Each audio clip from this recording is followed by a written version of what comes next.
O programa atual está de volta e hoje a gente está falando muito de cervejas artesanais. Eu tenho certeza que vai cair no seu paladar, viu?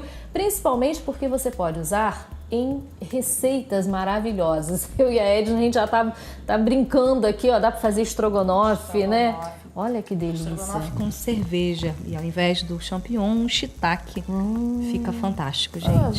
Vamos fazer isso na cozinha Vamos em breve, fazer, tá? vamos sim. O João falou de brigadeiro. Lá na loja, vi também lá em Teresópolis.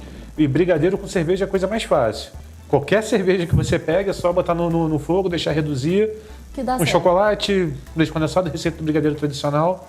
E no final você só vai sentir uma nota de cerveja, não vai ser nada muito agressivo. Sim. E o álcool vai evaporar. O álcool evapora, não tem álcool nenhum. Né? Até crianças é só o podem sabor consumir, mesmo, criança pode consumir sem problema nenhum. Aí um sommelier, ouvindo essas coisas, olha, não, tá tranquilo? Totalmente aprovado. Tanto que na Bélgica, que tem uma cultura cervejeira muito forte, existem uns restaurantes que é Cozinha Labière. São restaurantes especializados em pratos com cerveja, desde sobremesa até... desde entradas até sobremesa. E, por exemplo, quando você consome um prato feito com a cerveja e bebe a cerveja junto, o paladar aguça mais? Aguça. Normalmente sim. A gente só tem que ter cuidado para não ficar muito enjoativo. Se for uma cerveja muito forte, um prato muito forte, de repente é bom a gente ter uma outra para quebrar um pouco, ter uma harmonização. Pode mudar. Para quebrar um pouquinho, para complementar. Porque às vezes acaba ficando muito enjoativo, digamos assim. Tá. Existem alguns tipos de cervejas, né, diferenciadas. A Blonde, estou aprendendo hoje também. Pale, né? Barão West também é um Vaz. Aí, Red. Qual é a diferença, assim, João? Fala um pouco pra gente. Essas cervejas que você falou são todas ales. Na verdade, a gente tem dois tipos de cerveja. A gente tem a família das ales, que são essas cervejas mais europeias, né? A fabricação só que difere um pouco. E tem as lagers, que são essas cervejas que a gente consome em grande escala aí. Normalmente, a diferença básica é que normalmente as ales têm sabores mais delicados, elas têm mais sabores diferenciados que as lagers. Essas que a gente bebe no dia a dia, você pode ver a diferença entre duas cervejas de mercado, né? Duas cervejas mainstreams, que a gente chama, é muito pequena. Quando você começa a partir das cervejas especiais, você começa a ver uma diferença muito grande entre cervejas. Você falou uma Red de uma Trigo, por exemplo, são duas cervejas absolutamente diferentes. A cor, o sabor, o dulçor dela. Teor alcoólico. Acompanha. Sim. Então é importante. E tem assim, harmonização com comidas, igual tem com vinho, né? Muito, bastante. Tem essa diferença? Tem bastante. E até, por exemplo, agora que a gente está no inverno, as pessoas lembram de queijo, lembram de vinho. Sim. Mas a cerveja dá para você harmonizar muito mais com queijo do que o vinho, por exemplo. Olha. Porque a cerveja você tem hoje mais de 120 estilos.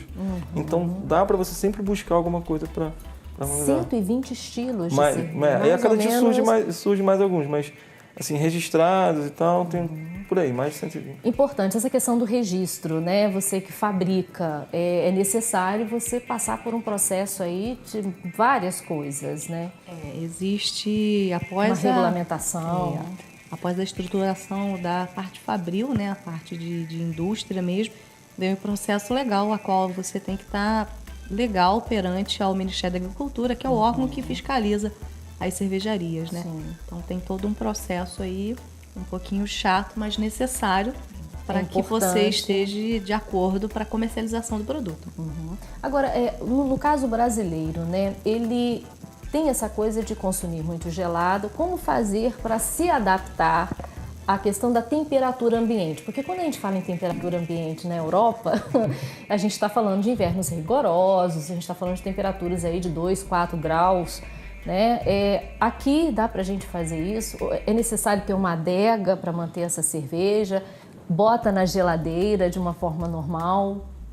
Olha, geralmente assim, como eu disse, cada cerveja tem uma temperatura ideal de serviço. É difícil a gente fazer isso em casa, por exemplo, porque a gente não tem como regular, a gente não tem como ter várias geladeiras. Por exemplo, num estabelecimento aqui em Friburgo é difícil, isso é muito comum. Mas na Europa ou em restaurantes em São Paulo, assim, que são muito focados nessa questão Em da Friburgo, cultura ultimamente, a cervejeira. gente pode deixar no quintal. Pode, um pouco, pode, com certeza. Mas assim, não precisa ser tão assim, temperatura ambiente, até porque o brasileiro ainda não está acostumado com isso, então. Mas não precisa ser estupidamente gelado, até porque a experiência dele não vai ser tão boa. Guarda na porta. Pode ser, Dependendo se for um estilo com um pouquinho mais de teor alcoólico, uma cerveja belga que geralmente mas assim, pode deixar ele na porta sem problema. Certo. Mas o legal é a gente poder ter poder ter um momento para fazer um teste com as pessoas. Em uma das visitações na empresa, aliás, isso é uma coisa até comum, a gente, em algum momento, a gente aproveita para dar para o cliente degustar uma cerveja em uma temperatura ambiente. E é muito legal o resultado, porque eles falam assim, eu nunca imaginei tomar uma cerveja em temperatura ambiente. E como você disse, ultimamente Friburgo tem estado geladinho, mas é uma temperatura gostosa. E as pessoas tomam e sentem os sabores que a gente vai falando, das notas e tudo mais, e ele fica encantado. Isso eu tenho clientes que até hoje me ligam e falam assim, olha, eu nunca mais tomei cerveja gelada. Da mesma forma, né? Agora, João, valor, né? Ainda tem um preço mais elevado. Mas quanto mais fosse consumindo, isso vai... Na verdade, o preço é um pouco relativo. Quando a gente compara uma garrafa aí que você vai achar num bar, uma garrafa de 600, você vai achar num bar por 6, 7, 5 reais, com uma cerveja de 20, essa comparação é um pouco injusta. Sim. Porque a gente, quando senta para tomar uma cerveja dessa mainstream, uma cerveja normal, a gente toma 24 garrafas, a gente senta com os amigos e toma 24, toma engradado. Não se deve fazer. E com a cerveja artesanal você não consegue fazer. Isso aí. Então, no final você vai beber menos cerveja artesanal quando você senta, vai levar o mesmo tempo, então quer dizer, mais satisfeito, a satisfação vai ser a mesma. Você vai no final gastar a mesma coisa. Isso aí. E o dia seguinte vai ser bem melhor. Isso é importante. Justamente é uma cultura diferente, né? Você sair para beber, é sair para degustar, né? Tem a diferença, né, Vinícius? Até a gente tem um lema assim comum entre essa cerveja artesanal. Exato. Que é o beba menos e beba melhor. Então, assim, a gente prega essa coisa de você beber consciente. Não é pra, sabe, não é... Sem bebedar, né? Exato. Não é pra você ficar bebendo a noite toda e encher a cara. Então, é um momento, assim, de prazer com os amigos. Então, aproveitar de uma forma bem consciente. Com certeza. Gente, eu gostaria de agradecer a presença de vocês. A gente está falando, né, de uma coisa gostosa e é realmente para se ter prazer. Como a lei seca está sempre em evidência no estado do Rio de Janeiro, então é importante você selecionar uma pessoa para que depois possa levar todo mundo em casa ou chamar um táxi. Aí você faz a sua escolha também. Vamos conferir o resultado da receita de hoje? Soufflé de alho poró é a nossa receita de hoje. Um sabor maravilhoso e tão fácil de fazer. Um arrozinho, uma carninha, pronto. Você já está com seu jantar, seu almoço preparados. Então entre no nosso site, que é o atual.tv.br. Coloque em prática, faz que dá certo.